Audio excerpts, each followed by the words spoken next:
लक्कड़हारे का कुल्हाड़ी और सच्चा धन। बहुत समय पहले की बात है। एक घने जंगल के किनारे सोमदत्त नाम का एक लकड़हारा रहता था। सोमदत्त बहुत ही गरीब था, लेकिन पूरे इलाके में अपनी ईमानदारी और दयालुता के लिए जाना जाता था। उसका एक ही नियम था, वो कभी भी किसी हरे भरे या जीवित पेड़ को नहीं काटता था। वो केवल उन्हीं पेड़ों की लकड़ियां काटता था जो सूख चुके होते थे या आंधी तूफान में गिर जाते थे। गांव के दूसरे लकड़हारे उसका मजाक उड़ाते थे। अरे सोमदत्त, तुम कितने मूर्ख हो। हरे पेड़ की लकड़ी भारी होती है और बाजार में महंगे दामों पर बिकती है।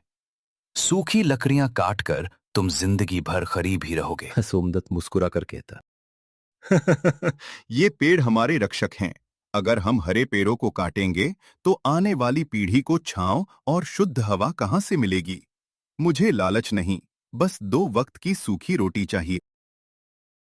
सोमदत्त रोज सुबह अपनी पुरानी लोहे की कुल्हाड़ी लेकर जंगल जाता।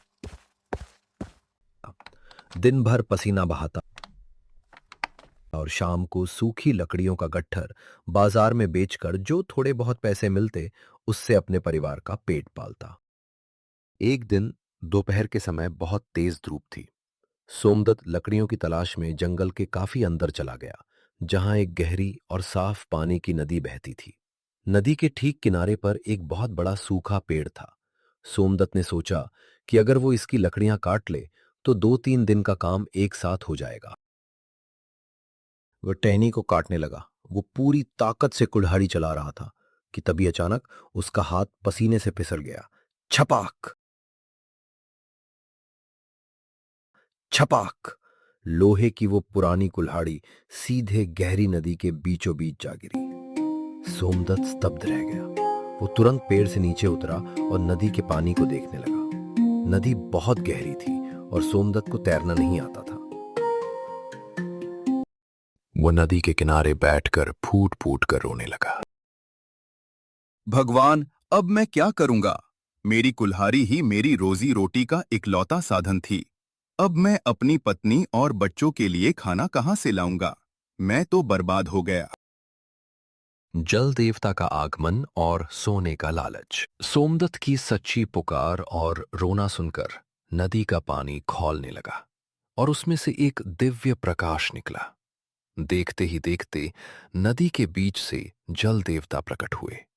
उनकी जटाओं से पानी की बूंदें टपक रही थीं और उनके चेहरे पर एक अलौकिक तेज था। जल देवता ने शांत आवाज में पूछा, पुत्र, तुम इस निर्जन जंगल में बैठकर इस तरह विलाप क्यों कर रहे हो? तुम्हारी परेशानी क्या है? सोमदत्त ने हाथ जोड़कर कांपते हुए कहा, प्रभु, मैं एक गरीब लकड़हारा हूँ। मेरी इकलौती लोहे की कुल्हाड़ी इस गहरी नदी में गिर गई है। अब मेरे पास आजीविका का कोई साधन नहीं बचा। जल देवता ने मुस्कुराते हुए कहा, तुम चिंता मत करो, मैं तुम्हारी कुल्हाड़ी अभी निकाल देता हूं। ये कहकर जल देवता ने नदी के गहरे पानी में डुबकी लगाई। कुछ ही पलों बाद वो पानी से बाहर आए। उनके हाथ में एक बेहद चमकदार शुद्ध सोने की कुल्हाड़ी थी, जो सूरज की रोशनी में जगमगा रही थी। जल देवता ने पूछा, लो पुत्र, क्या यही है तुम्हारी कुल्हाड़ी?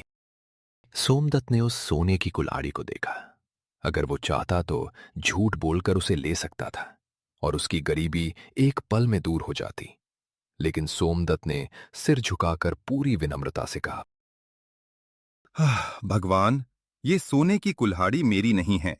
यह किसी राजा की हो सकती है, मेरी नहीं।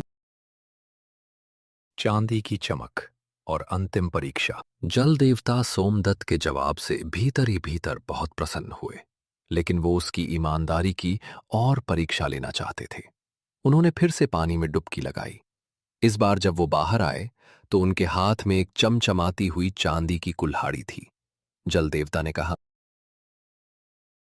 शायद मैं पहली बार में गलत कुल्हाड़ी ले आया था। ये देखो, क्या ये चांदी की कुल्हाड़ी तुम्हारी है?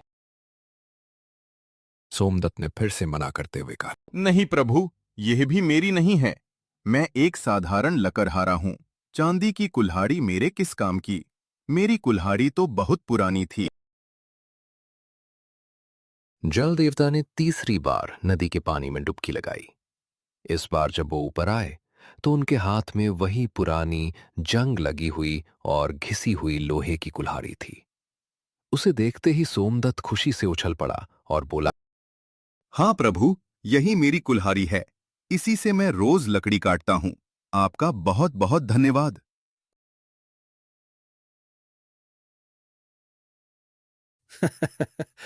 जल देवता सोमदत्त की इस परम ईमानदारी को देखकर गदगद हो गए। आज के कलयुगी संसार में जहां लोग चंद रुपयों के लिए अपनों को धोखा दे देते हैं, वहां इस गरीब लकड़हारे ने सोने और चांदी जैसी मूल्यवान चीजों को ठुकरा दिया था। जल देवता ने कहा, सोमदत्त, मैं तुम्हारी सच्चाई और संतोष से बहुत प्रसन्न हूं। तुमने लालच के सामने घुटने नहीं टेके, इसलिए तुम्हारी ये लोहे की कुल्हाड़ी तो तुम्हारी है ही, लेकिन तुम्हारी ईमानदारी के पुरस्कार स्वरूप मैं तुम्हें ये सोने और चांदी की दोनों कुल्हाड़ियां भी भेंट करता हूं। जल देवता ने तीनों कुल्हाड़ियां सोमदत्त को सौंप दीं और आशीर्वाद देकर नदी में अंतर ध्यान हो गए।